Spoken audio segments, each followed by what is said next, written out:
Vamos lá para as informações, então, para as notícias que tiveram repercussão aí no agronegócio. O presidente da Frente Parlamentar da Agropecuária, FPA, o deputado federal Pedro Lupion, afirmou que o governo precisa assumir, ele foi bem enfático, dizendo assim, que o governo precisa assumir que existe uma crise no agro brasileiro. Ele diz que tem conversado aí com o Ministério da Agricultura e que o primeiro ponto para início de conversa é o governo realmente assumir e indicar que a gente está no meio de uma crise e que nós vamos precisar de um montante razoável e importante de recursos, seja no plano safra, seja no seguro agrícola, para custear os prejuízos. Lupion destacou aí a necessidade urgente de se encontrar uma solução para o setor e deixar de lado qualquer picuinha, deixar de lado qualquer busca aí por um culpado por essa crise.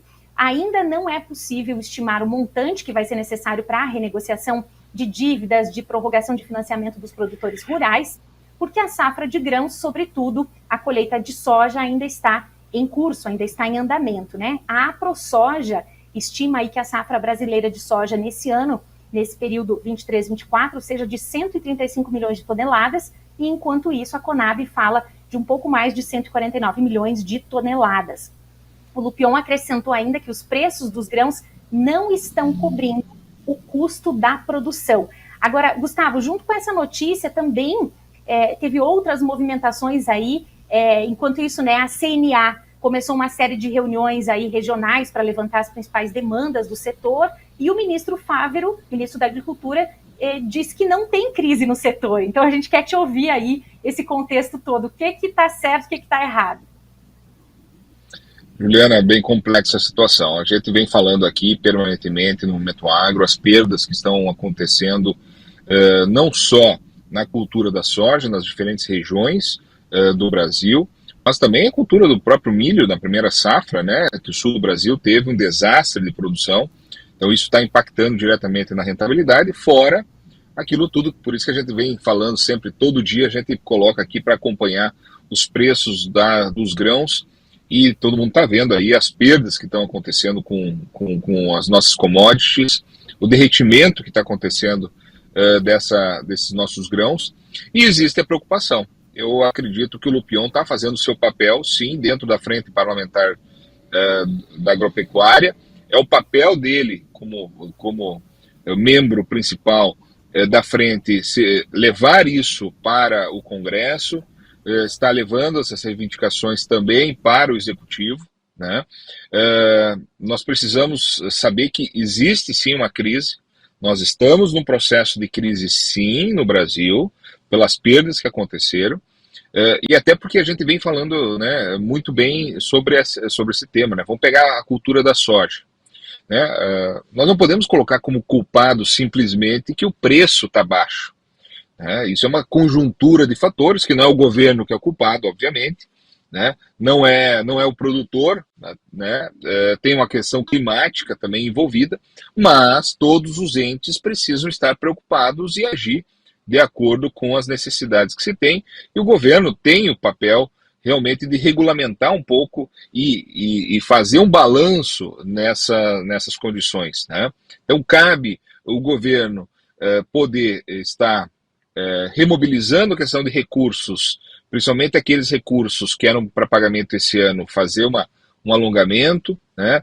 Não falo de alongamento de dívidas, mas é uma postergação que possa vir a acontecer mais para frente. Então, são algumas ações, né, com relação ao seguro, que o nosso seguro é ridículo, infelizmente ridículo no Brasil, né, diferente dos americanos. E aqui que eu queria trazer para vocês.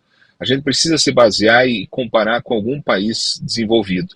E os americanos têm seguro para preço, têm seguro para produtividade, têm seguro para vários fatores que envolvem aí os riscos de produção, enquanto no Brasil nós temos um seguro que cobre nem 50% da produtividade e que muitas vezes não tem viabilidade econômica pagar um seguro. Um seguro que você segura daqui a pouco 35, 40 sacos por hectare e paga 7% do valor. É muito caro no Brasil hoje. Então, nós precisamos ter ferramentas que possam proporcionar, chegar essa ferramenta ao produtor de uma forma digna e que seja com custo razoável. né, que seja o custo razoável, já que o governo retirou todo o subsídio que existia no seguro, né?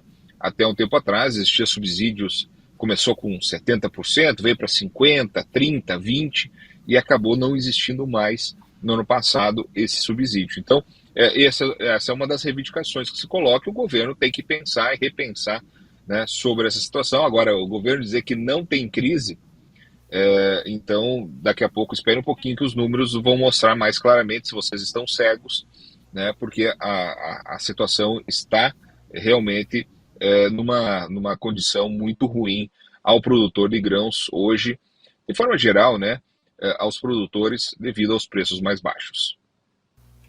Muito bem, Gustavo, daqui a pouquinho a gente vai dar uma passada também nas informações no fechamento do dia do mercado de grãos, para ter uma ideia aí de como é que se movimentou hoje Bolsa de Valores, a Bolsa de Chicago, a Bolsa de Rosário também. Já já as informações aí do fechamento do dia em relação aos indicadores econômicos. Agora temos mais uma informação aqui para dividir com a nossa audiência.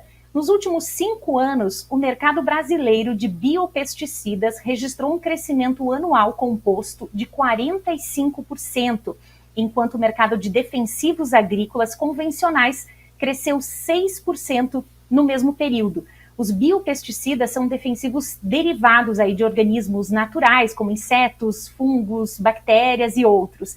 Em 2022, a área tratada com controle biológico no Brasil atingiu 70 milhões de hectares. Segundo a Embrapa Meio Ambiente, esse é um crescimento espetacular, principalmente pela facilidade de aplicação e custos desses produtos.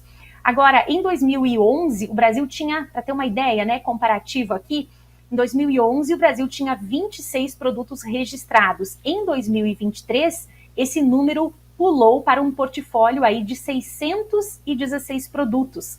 Na soja, a área tratada com biopesticidas no Brasil subiu de 12 milhões de hectares de 2020 para 20 milhões de hectares em 2023 e praticamente a mesma tendência aconteceu aí com outras culturas.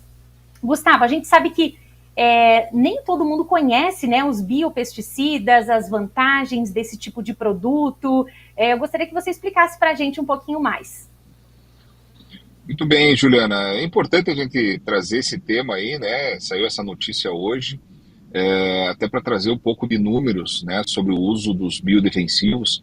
Quando a gente fala de biopesticidas, biodefensivos, nós estamos falando basicamente hoje no Brasil de biofungicidas, de bionematicidas e de bioinseticidas. Basicamente são esses 3 grandes grupos, né, que existem. Dentro principalmente dos bionematicidas e biofungicidas, nós temos vários fungos e bactérias que têm uma capacidade de antibiose sobre essas doenças, né?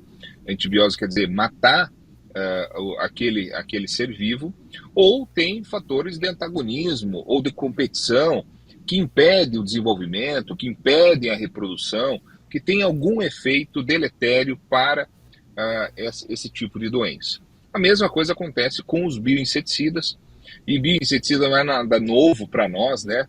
Aqui, para quem é mais antigo, vai lembrar dos bacilos thuringienses, os BTs, lá de trás, lá de 30 anos atrás, 40 anos atrás, vão lembrar muito, né? Que na época, inclusive, se pegava lagartas infectadas no campo, se levava, trocava por produto para fazer a multiplicação, ou muitas vezes quando nós tínhamos aí algumas pragas mais específicas.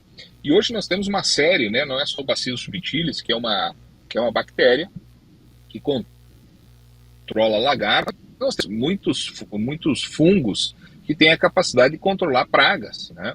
Inclusive hoje, talvez a principal praga que nós temos, por exemplo, na cultura do milho, que é a cigarrinha, nós temos aí alguns fungos, como é o caso da isária, da bovéria, do metarrísio, que são fungos que têm uma capacidade de infectar esse cigarrinho e diminuir, então, os seus efeitos deletérios na planta, né?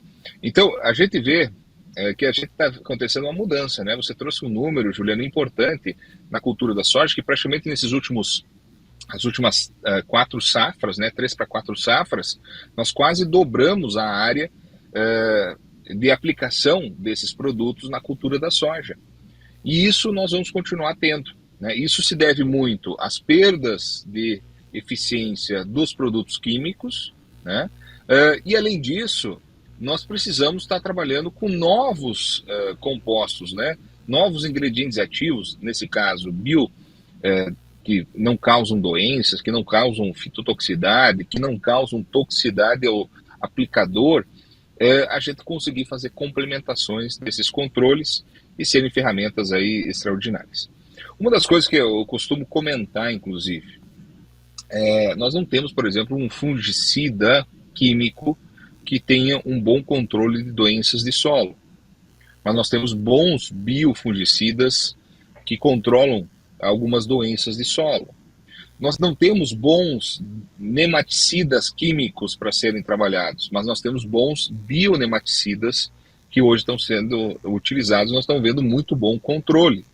Então, tem algumas áreas que eles estão nadando de braçada nesse mercado que não tem um produto químico específico para ser trabalhado. Agora, em outras áreas, ele serve como complemento, como é o caso dos fungicidas químicos via foliar, aonde a gente tem aí os biofungicidas complementares à parte química, né? Então, isso tudo vem para diminuir, né, nossos problemas com relação ao meio ambiente, a questão dos aplicadores de forma social e também questão de custo, né? Obviamente, tudo tem custo e a gente precisa estar reduzindo essas perdas. E uma das coisas que eu falava antigamente, né, alguns anos atrás, que eu acreditava muito que nós continuamos aplicando a parte química e a parte biológica, né, os biodefensivos são complementares. Nós já estamos começando a ver novidades no mercado que mostram que pode existir algumas substituições, inclusive, né? Não são só complementares, existem substituições. Então, essas substituições, com certeza, tendo custo adequado e que tenha eficiência de campo, vão sim poder se tornar aí ferramentas importantíssimas no dia a dia do produtor. Esse tipo de notícia a gente gosta de dar, né? E a gente fica feliz aqui em saber que a gente está caminhando para esse momento, né? Então vamos acompanhando aqui, informando e trazendo conhecimento também para a nossa audiência. Mais uma notícia aqui que a gente separou para comentar no dia de hoje: enquanto novas vendas de soja não acontecem em grandes volumes aí no mercado brasileiro, as exportações estão registrando bons números nesse começo de ano, especialmente as embarcações para a China. Segundo informações da Brandalize Consultoria, das mais de 7,8 milhões de toneladas embarcadas entre o acumulado de janeiro e fevereiro, cerca de 6 milhões foram para aquele país. No mesmo período do ano passado, era menos da metade desse volume aí no mesmo período. A China, ela é o principal destino do grão brasileiro já há alguns anos, e agora o monitoramento é para ver como que a nação asiática aí vai se comportar daqui para frente, né, e como que isso vai impactar também na formação dos preços da soja.